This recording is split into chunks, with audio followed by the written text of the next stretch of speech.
வணக்கம். இலங்கை செய்திகளுக்காக நான் ஹரிணி. முதலில் தலைப்புச் செய்திகள்.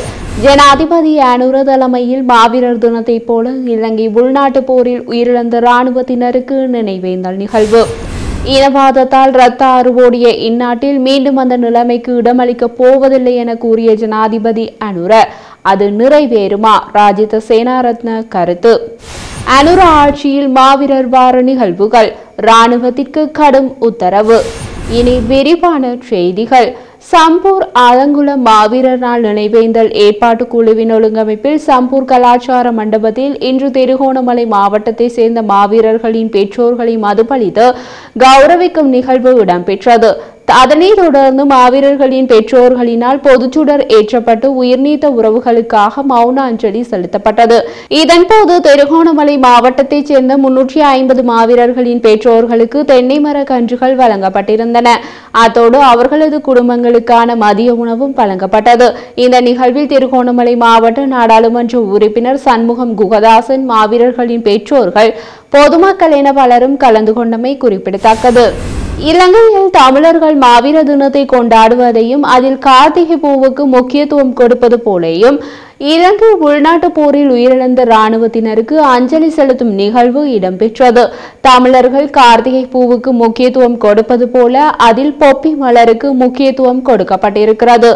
ஆயுதப்படைகளின் நினைவு தினத்தை முன்னிட்டு நடத்தப்பட்ட பிரதான நினைவேந்தல் நிகழ்வும் பொப்பி மலர் வணக்கமும் இன்று காலை கொழும்பு விகாரமகாதேவி பூங்காவில் அமைந்துள்ள ரணவீரர் நினைவிடத்தில் தளபதி ஜனாதிபதி அனுரகுமார திஸ்ஸநாயக்க தலைமையில் இடம்பெற்றது.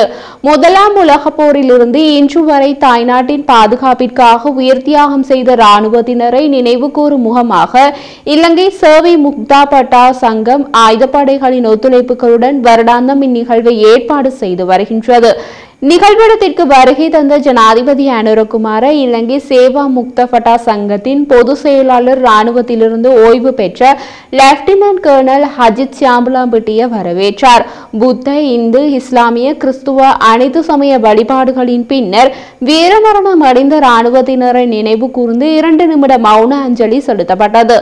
ஜனாதிபதி அனுர தலைமையில் முக்கியஸ்தர்கள் மற்றும் முன்னாள் படைவீரர் சங்க பிரதிநிதிகள் போர் நினைவு தூவிக்கு மலர் தூவி அஞ்சலி செலுத்தினர். எதிரெதிர் தரப்பில் போர் புரிந்த தமிழ் போராளிகள் மற்றும் இராணுவத்தினருக்கு வீரவணக்க நிகழ்வுகள் நடப்பது இது இலங்கை தானா என ஆச்சரியப்பட வைத்துள்ளது. தமிழ் சிங்கள சகோதரத்துவத்தை பிரதிபலிக்கும் விதத்தில் இலங்கையில் அனைத்து பகுதிகளிலும் பாகுபாடின்றி வேறுபாடின்றி போரில் உயிர் நீத்தவர்களை கௌரவிக்கும் நிகழ்வுகள் நடப்பது ஒரு மிகப்பெரிய மாற்றமே. நாடாளுமன்ற உறுப்பினர் ஜீவன் தொண்டமான் அரைமனதுடன் 100 அங்கத்தவர்கள் இருப்பதை விட முழுமனதுடன் 10 அங்கத்தவர்கள் என்னுடன் இருந்தால் நான் கட்சியை மீள உறுதியாக கட்டியெழுப்புவேன் என தெரிவித்துள்ளார். இது தொடர்பில் அவர் மேலும் கருத்து தெரிவிக்கையில், இலங்கை தொழிலாளர் கட்சியின் ஸ்தாபனத்தை மற்றும் சின்னத்தை பாதுகாக்க வேண்டும், அதே நேரம் நாடாளுமன்ற ஆசனத்தையும் பெற்றுக்கொள்ள வேண்டும் என்ற பாரிய நோக்கத்துடனே நடந்து முடிந்த பொது தேர்தலில் யானை சின்னத்தை தேர்ந்தெடுத்தோம். மேலும் மலையகத்தை பிரதிநிதித்துவப்படுத்தி செய்யும் அனைத்து கட்சிகளும் கடந்த 2020ஆம் ஆண்டு நாடாளுமன்ற பொது தேர்தலில் தனது மாவட்டத்தில் 2 ஆசனங்களை பெற்றுக்கொண்டது. நாமும் 2 ஆசனங்களை பெற்றுக்கொண்டோம். அது தற்போது 1 ஆசனமாகியது. அதற்கு காரணம் எமது ஆளுமை இன்மை அல்ல, சிலரின் சூழ்ச்சியாகும். இதை நாம் அனைவரும் நன்கு புரிந்து கொள்ள வேண்டும். அத்தோடு 6 உறுப்பினர்களை வென்றெடுத்த மலையக கட்சி தற்போது 2 உறுப்பினர்களையே தன்வசமாக்கி நாம் உண்டு நம் வேலை உண்டு என்று இருக்கின்றார்கள்.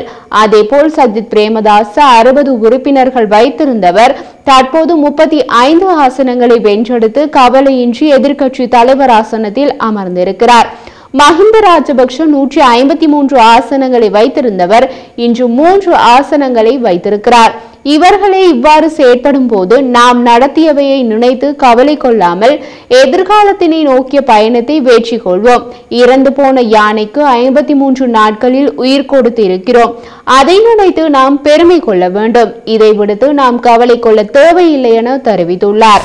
கடற்றொழில் நீரியல் வள அமைச்சர் ராமலிங்கம் சந்திரசேகர் தமிழ் மக்கள் மாவீரர் வாரத்தை அனுஷ்டிப்பதற்கு எந்தவித தடையும் கிடையாது.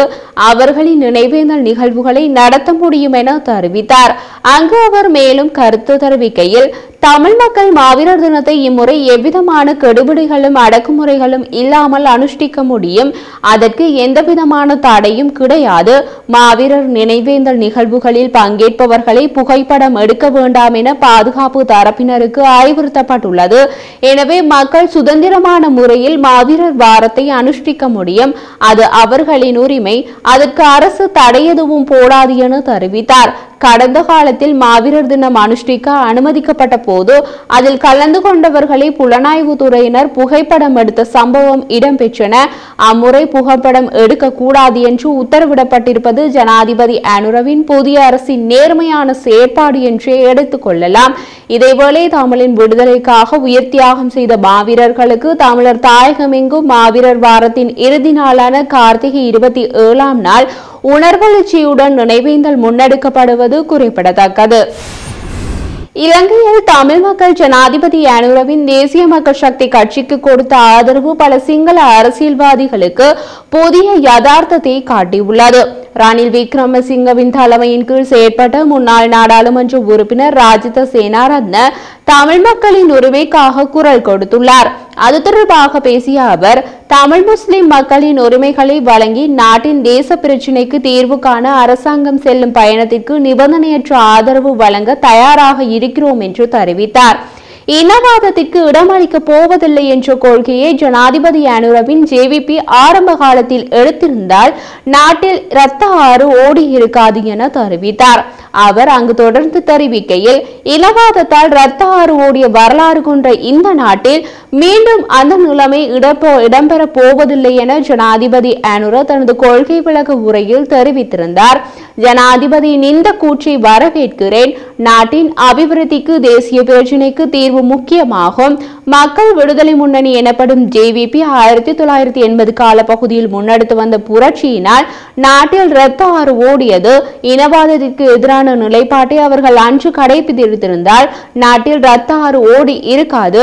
வடக்கில் பிரிவினைவாத யுத்தம் ஏற்பட்டிருக்காது. என்றாலும் அவர்களுக்கு அதிகாரம் கிடைத்துள்ள நிலையில் 35 வருடங்களுக்கு பின்னராவது இந்த உண்மை அவர்களுக்கு புரிந்திருக்கிறது. அதனையிட்டு மகிழ்ச்சி அடைகிறோம். தமிழ் மக்களின் உரிமைக்காக நாங்கள் வடக்குக்கு சென்று போராடி இருக்கிறோம். அதே போன்று முஸ்லிம் மக்களின் நியாயமான உரிமைக்காக நாங்கள் தொடர்ந்து குரல் கொடுத்து வந்தோம். தேசிய பிரச்சினைக்கு தீர்வு காண்பதன் மூலமே நாட்டில் அபிவிருத்தியை ஏற்படுத்த முடியும் என்ற கொள்கையிலே நாங்கள் இருந்து வருகிறோம். அதில் எந்த மாற்றமும் இல்லை. அதனால் தமிழ் முஸ்லிம் மக்களின் உரிமைகளை வழங்கி தேசிய பிரச்சினைகளுக்கு தீர்வு காண அரசாங்கம் முன்னெடுக்கும் பயணத்துக்கு நிபந்தனையற்ற ஆதரவை நாங்கள் வழங்குவோம். இனப்பிரச்சினைக்கு தீர்வு காண வேண்டும் என்பதே எமது நோக்கமாகும். நாங்கள் ஒருபோதும் அதிகாரத்திற்கு இனவாதத்தை கையில் எடுத்ததில்லை. நான் மாத்திரமல்ல, எமது தலைவர் ரணில் விக்ரமசிங்க ஒருபோதும் அரசியல் அதிகாரத்திற்கு இனவாதத்தை கையில் எடுத்ததில்லை. மேலும் இந்த தேர்தலில் வடக்கு மக்களின் மனதை வெற்றி கொள்ள தேசிய மக்கள் சக்திக்கு முடியுமாக இருக்கிறது. இது வரலாற்று வெற்றியாகும்.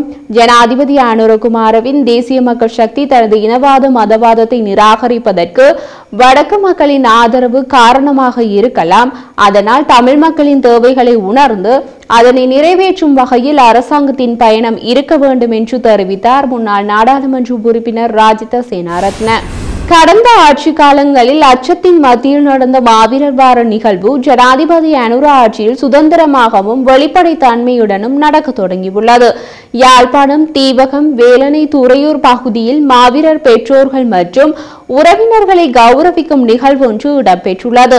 குறித்த நிகழ்வு தமிழ் தேசிய செயற்பாட்டாளர் குழுமம் மற்றும் தீவக நினைவேந்தல் குழுவின் ஏற்பாட்டில் இன்று இடம்பெற்றுள்ளது. இதன்போது மாவீரர்களின் பெற்றோர்கள் மற்றும் உறவினர்கள் வேலனை துறையூர் சந்தியிலிருந்து மங்கள வாத்தியங்கள் முழங்க வேலனை ஐயனார் சனசமூக நிலைய மண்டபத்திற்கு அழைத்து வரப்பட்டு கௌரவிக்கப்பட்டுள்ளனர். இதனைத் தொடர்ந்து மாவீரர் திருவுருவ படங்கள் வைக்கப்பட்ட நினைவு மண்டபத்தில் பொது சுடரேற்றப்பட்டு அகவணக்கம் செலுத்தப்பட்டதுடன் மலர் மாலைகள் அணியப்பட்டு மலர் வணக்கம் செலுத்தப்பட்டது. அத்துடன் மாவீரர்களின் பெற்றோர்கள் மற்றும் உறவினர்களை கௌரவிக்கும் முகமாக மரக்கன்றுகளும் வழங்கி வைக்கப்பட்டுள்ளன.